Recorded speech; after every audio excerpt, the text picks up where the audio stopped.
Assalamualaikum warahmatullahi wabarakatuh. Perkenalkan, kami dari Fakultas Hukum Universitas Buana Perjuangan Karawang.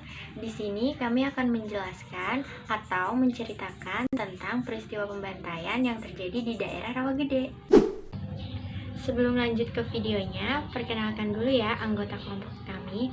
Nama saya Tira Habibah, saya dari HK19D, dan ini Warahmatullahi wabarakatuh. Perkenalkan, nama saya Wika Nupianti dari HK19A. Terima kasih. Assalamualaikum, saya Mutiara Dewi Pohan dari HK19A. Assalamualaikum warahmatullahi wabarakatuh. Saya Jalal Fadia dari HK19A. Terima kasih. Perkenalkan, nama saya Unik Welindi Diani dari HK19A. Assalamualaikum warahmatullahi wabarakatuh. Perkenalkan, nama saya Raden Dita Nur Elita dari HK19C. Perkenalkan, nama saya Vindi Agnes Fitri Silvani dari HK19A. Saya Merliana Dewi dari HK19A. Nah, itu tadi teman-teman anggota kelompok kami. Langsung aja yuk kita simak videonya.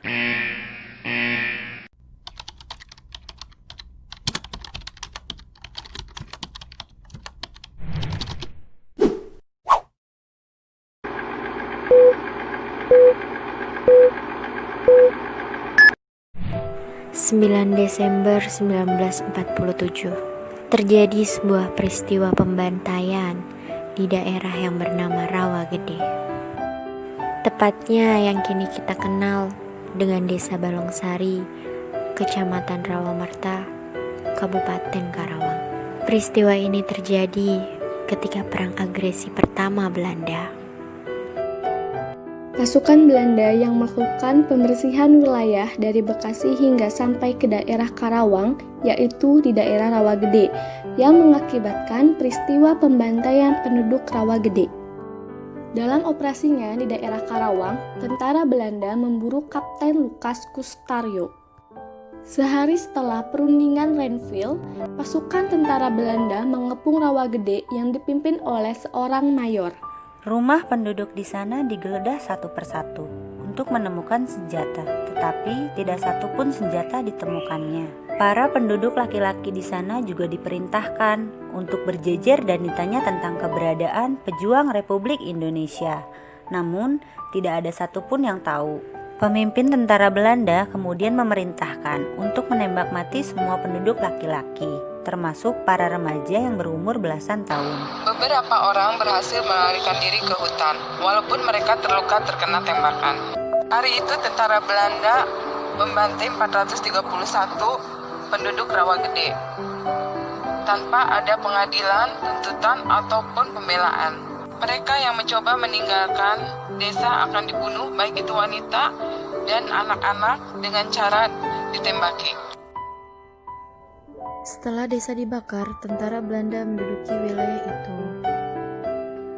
Penduduk desa yang tersisa lalu dikumpulkan, jongkok dan tangan melipat di belakang leher.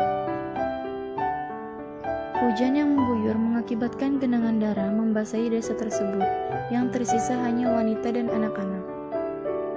Keesokan harinya, setelah tentara Belanda meninggalkan desa tersebut, para wanita menguburkan mayat-mayat dengan peralatan seadanya. Pada 14 September 2011, Pengadilan Den Haag menyatakan pemerintahan Belanda harus bertanggung jawab dan membayar kompensasi bagi korban dan keluarganya. Peristiwa ini mengilhami Khairil Anwar menulis puisi Antara Karawang Bekasi. Di lokasi terjadinya peristiwa tragis tersebut, sekarang telah dibangun Monumen Rawagede. Bangunan monumen yang dibangun mulai November 1995 dan diresmikan pada 12 Juli 1996 ini terdiri 2 lantai. Di lantai atas terdapat patung perunggu yang menggambarkan seorang ibu yang di pangkuannya terkulai tubuh suami dan anaknya yang tewas ditembak. Di belakang panel tersebut terdapat stela yang diisi penggalan puisi Antara Karawang Bekasi karya Khairil Anwar. Di belakang bangunan monumen terdapat halaman yang fungsinya untuk tempat upacara dan juga sebagai penghubung antara bangunan monumen dengan makam pahlawan yang berada di sebelah utaranya. Di samping timur jalan masuk menuju makam pahlawan, terdapat data-data korban peristiwa tindakan militer Belanda di Rawagede. Jumlah korban tersebut terdiri dari peristiwa 9 Oktober 1947 sebanyak 431 orang. Dan dalam kurun waktu Januari sampai dengan Oktober 1948, jumlah korban sebanyak 48 orang. Serta jumlah korban dari kurun waktu Juli sampai November 1950 sebanyak 17 orang. Dari sekian korban yang dimakamkan di Taman Makam Pahlawan Sampurna Raga hanya sebanyak 181 korban jiwa.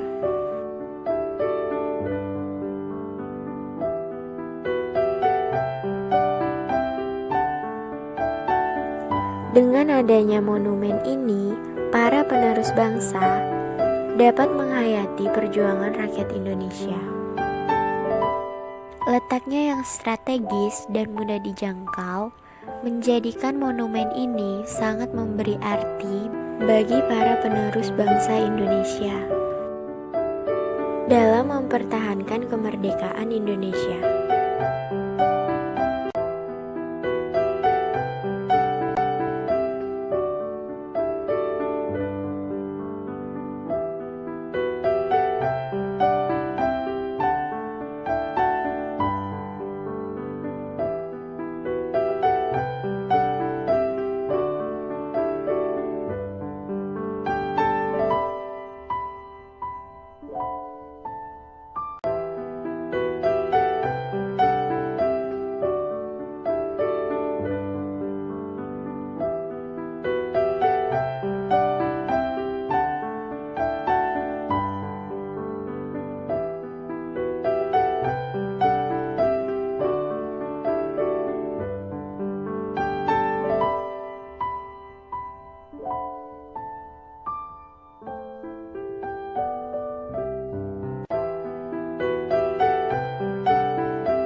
Nah, itu tadi teman-teman tentang peristiwa pembantaian yang pernah terjadi di daerah Rawagede.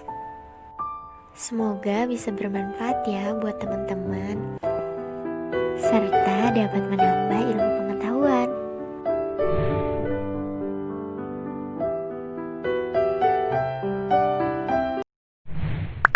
Jangan lupa untuk like video ini ya dan berikan komen kalian, serta subscribe juga ya channel YouTube ini. Terima kasih.